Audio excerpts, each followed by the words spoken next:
In my last video in Murcia, I refamiliarised myself with my gear and took a trip to Llana beach here in Murcia on the Spanish Mediterranean coast. In this video, I'm returning again to that same beach over the course of 2 more days. This video is about the difference just 3 days can make to the kinds of underwater images I can make. Lots of salt. That's where the salt ends up. No, it's where the salt gets packaged up and handed over to you. Mummy, where are you going? Mummy! We like to explore interesting places, and in this case, it's where the salt ends up before it gets packaged up or something. Who knows? Interesting times. Oh my god! Right next to the bins. Oh my god! Please, you're so embarrassing. No, it's weird. Oh, hang on, look at this. This is cool. I like this. Cruz Roja del Mar. Red Cross. But I think it's abandoned. In my previous video, you might remember I couldn't take any photographs under the water at all because it was too stirred up and full of floating particulate. I stuck to making images at the surface. The following 2 days, however, were a different story. Ow. Okay, let's go and get our stuff and get in the water. Get in the water. Get in the water.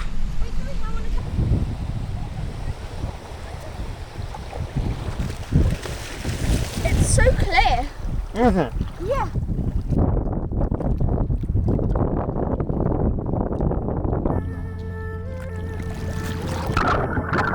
Although the water had cleared from the day previously, when we hadn't been able to take any photographs under the water, it was still not enough to say that the water was particularly clear. For this reason, I had to stay within close and medium distance to my subject, within a maximum of, say, 1.5 meters or 5 feet. I kept the lens at 16mm for the whole shoot. With a lot of particulate in the water, here it's predominantly tiny bits of seaweed mixed with sand, and shooting into the sun, I was bound to get quite a lot of backscatter, that is, out of focus bits between myself and my subject. For this reason, moving around a lot to get varying angles means that although I end up with a fair few photos that I can't use, I know that through sheer weight of numbers I will get some angles that work and that I'm happy with. For this reason, I think it makes sense for my subject to play around with me and for me to dance around my subject.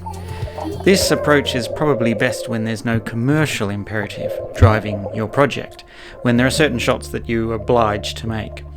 When there's no such obligation, it leaves the gate open for happy accidents and chance images, which might lead your photography down a whole new path. It's quickly worth pointing out that Luca's orange mask in these shots is a little overpowering for me. It's an example of an aspect of an image, or in this case a set of images, which is slightly jarring when I look at it.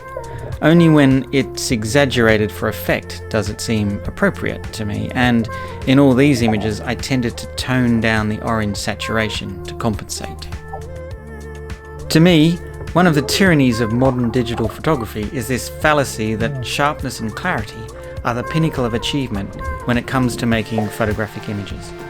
I'll be making a whole video on this fallacy one day, but suffice it to say now that sharpness, or a lack of it, in a photo is just a small portion of what makes a photograph worthy or interesting.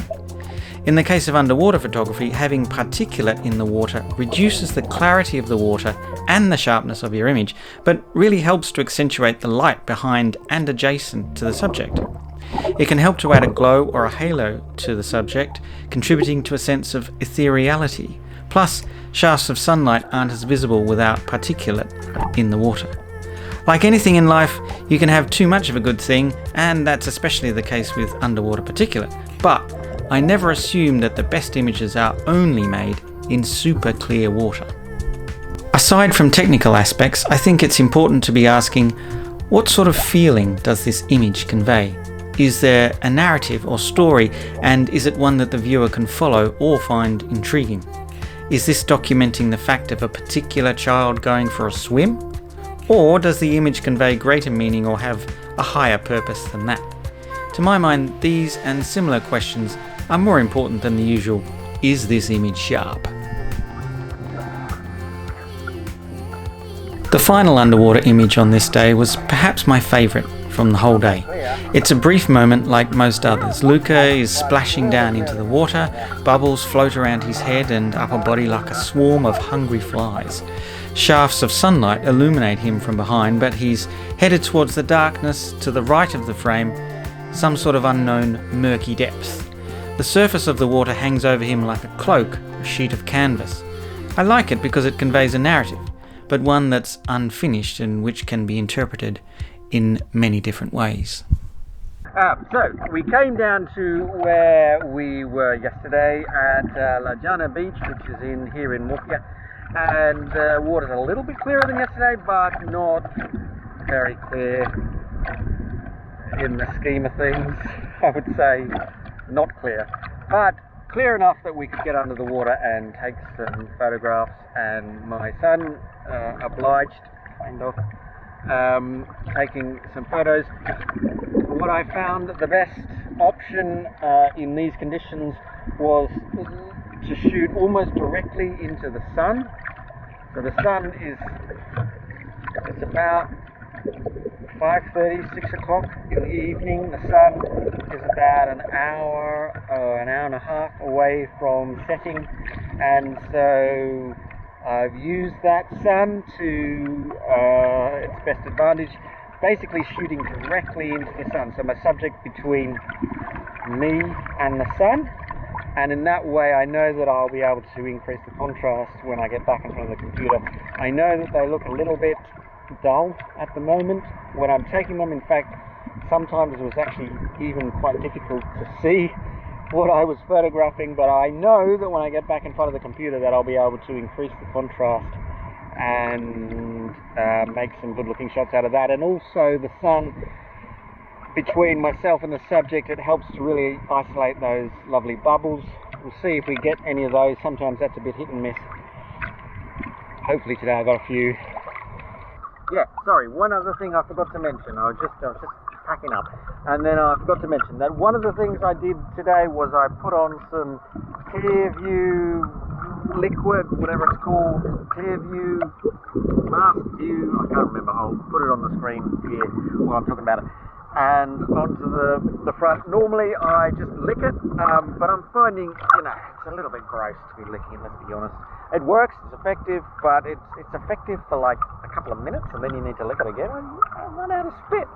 So I tried the Clearview stuff, I put it on, I sort of rubbed it in, but not too much, and I let the water kind of buff it off, if that's a possibility, and we'll see how that works. It's actually really clear at the moment. Let me see if I can, I'm going to try and get a shot with this little video. Oh, it's going to make a liar of me. Hang on, let's turn around. So, there we go. See, look how clear that is. That's clear, baby. Oh yeah. Clear. It's quite heavy. Okay. That's nice. That's nice. Yeah.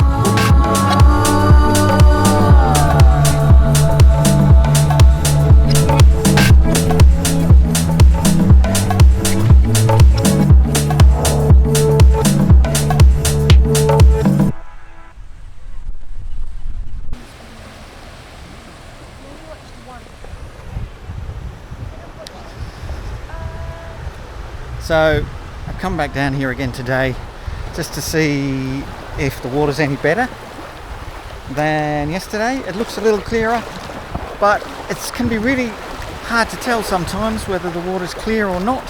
I'm going to go out, have a little bit of a look before I bother getting my underwater camera housing wet, because if the water is not clear, then clearly it's a bit of a waste of time and all the cleaning and all the rest of it.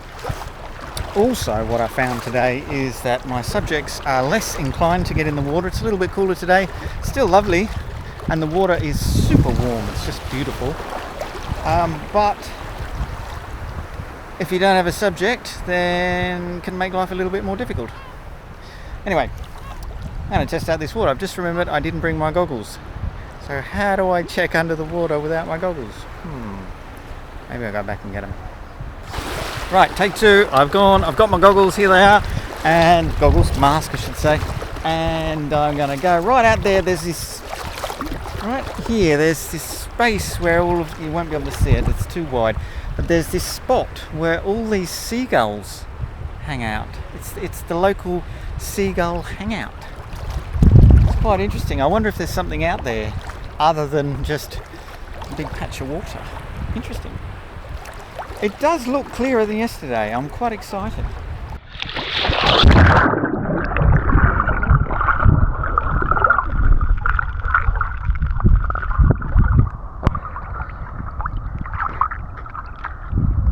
It's clearer. It's definitely clearer. It's not like mega clear, but you know what? It's clearer than yesterday, and sometimes absolutely clear water doesn't lend itself to a water that doesn't have any particle in it. Like, it's doubtless it's wonderful to work with, but sometimes working with water that does have particle in it, like a haze, mist, whatever you want to call it, but particle within the water itself, plays with the light and actually helps your resultant image, because you can get those shafts of sunlight through the particle, which you wouldn't otherwise get. Well, you get it with clear water, but the particle helps to accentuate the sunlight, the shafts of sunlight as they come through.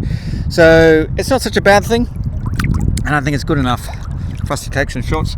The sun's going behind some clouds over there, so we probably should give it a go now. I just need to convince someone to be my subject to come in and take some photos. I'm going to do it. I'm doing it now.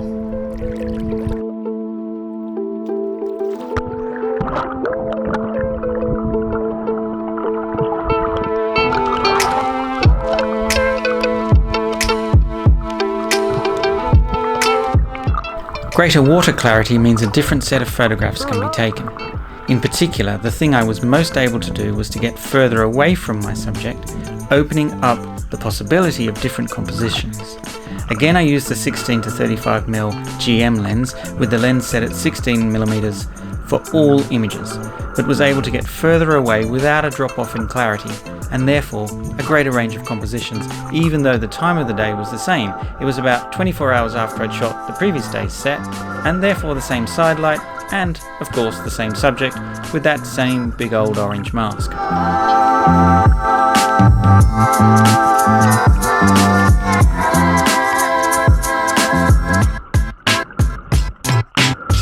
One of the great things about shooting underwater in the late afternoon, just before sunset, aside from the side light, is that the depths remain darker as the sun's not directly overhead to illuminate the seabed. With the depths darker, they accentuate contrast and add drama to scenes that might be brighter and less dramatic when the sun is higher and penetrating deeper towards the sand.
Because I could separate more from my subject, I could take a lot of images in which Luca is floating or suspended in deeper water. Here there are no distractions from him as the subject. This is one of the key things for me with photographing people in the water. That is, taking the human out of his or her normal day-to-day living environment and putting them into this somewhat alien world where they are almost instantly transformed into another separate, dreamlike being, where they're floating in a meditative state so clearly demarcated from their usual existence. Like I said earlier, it's not all about the clarity of the shot, it's about what the image says to you. What meaning is conveyed? I know that's different for everyone. This is just how I see it. So I think that was a fairly successful shoot. The water was definitely clearer than yesterday. It was quite nice. The sun is lovely from the side over there. My son was relatively compliant. Compliant is the wrong word. He did pose for me today. That was good. The water's lovely and warm. All in all, nice swim. Good swim. That concludes my third day in Murcia. Next up, I'll be bringing you a completely different cove that I went to in Murcia on the same trip. This cove had loads of pollution, which really shocked me, and I hope you can join me for that one. Coming soon. Until then, bye for now.